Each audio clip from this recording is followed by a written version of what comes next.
Welcome to online learning program of MSBT, Learning at Your Doorstep. I am Professor Deepak Kulkarni, Head of Electronics and Telecommunication Department from KVM Polytechnic, Mumbai. Welcome you all on the presentation on Digital Factory, in which we will focus on Internet of Things.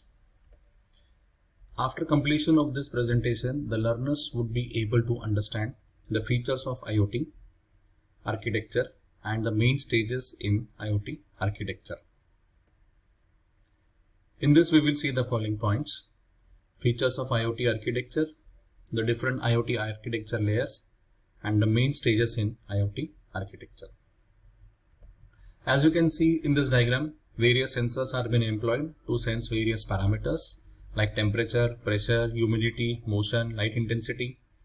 Then the information through the gateway is then given to the cloud or server. So in this case, the gateway will be behaving as a connectivity medium.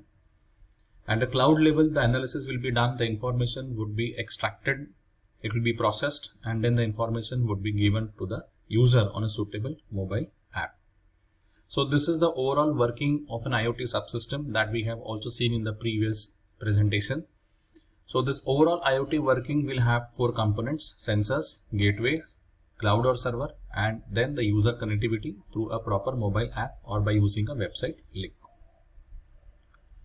At this stage, the students can now attempt MCQ set 1. Now let us see the features of IoT architectures.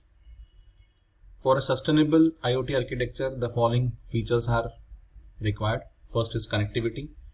Connectivity refers to proper connection establishment between all the things or elements of an IoT to IoT platform, which may be a cloud or server.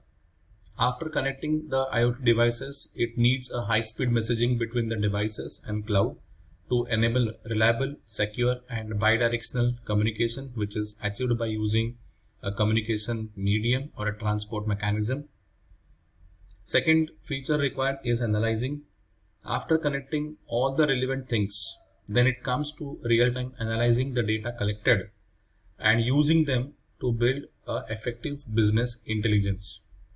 If we have a good insight into the gathered data from all these objects, then we can call our system as a smart system. That means IoT architecture not only depends on how effectively the data has been collected, but it also relies on how the collected data is analyzed and how the proper information is getting extracted. It should also have a next feature as an integrating, where it should integrate various models available to improve the user experience as well. The fourth feature required for a sustainable IoT architecture is artificial intelligence.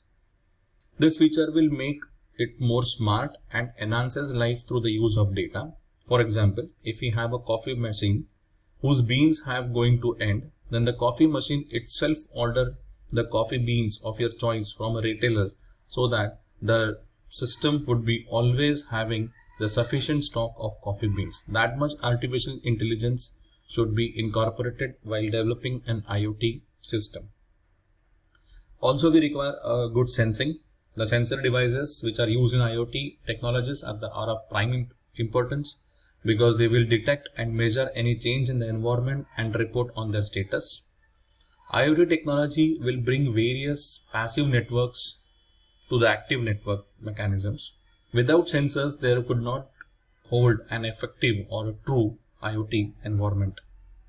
The next feature required is an active engagement, in which the IoT makes the connected technology a product or a service to active engagement between each other, so that overall the IoT components will work together to form an efficient or a smart IoT subsystem. And the last requirement is the endpoint management. It is important to be the endpoint management of all the IoT subsystem. Otherwise, it would completely make the failure of the system. For example, as we have seen in the previous example also, if a coffee machine itself orders the coffee beans when it goes out to the end, but what happens when it orders the beans from a retailer and we are not present at home for few days? Then in those cases, even though by using AI technology, the sensing was done, the information was given to the retailer, But since we were not present, or the retailer was not present at that point for a certain day, for certain time, or for certain days, it will lead to the entire failure of IoT subsystem. So it is prime requirement for endpoint management also. So these are some of the features that are required for a sustainable IoT architecture. Now let us look what are the different IoT architecture layers. We classify the IoT architecture in 3 different layers.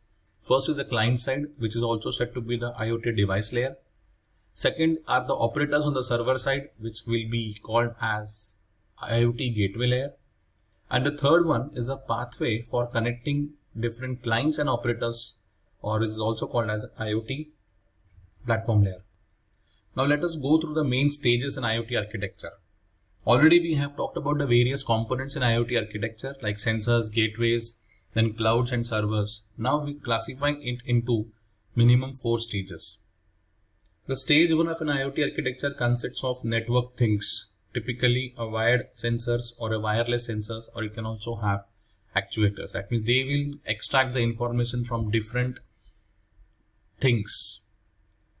As the data from the sensor starts in analog form, that data needs to be aggregated and also converted into some digital streams for further processing. So data acquisition systems are employed, which will perform data aggregation, and also conversion systems can be done. That is some sort of signal conditioning on the data collected by the sensor can be done at this level. The data acquisition system connects to the sensor network, aggregates the output and performs the required conversions.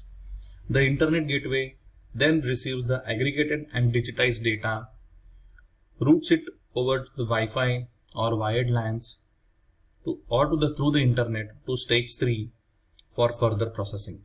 In stage 3, that is the edge IT systems will perform pre-processing of the data, moves it onto the data center or to the cloud.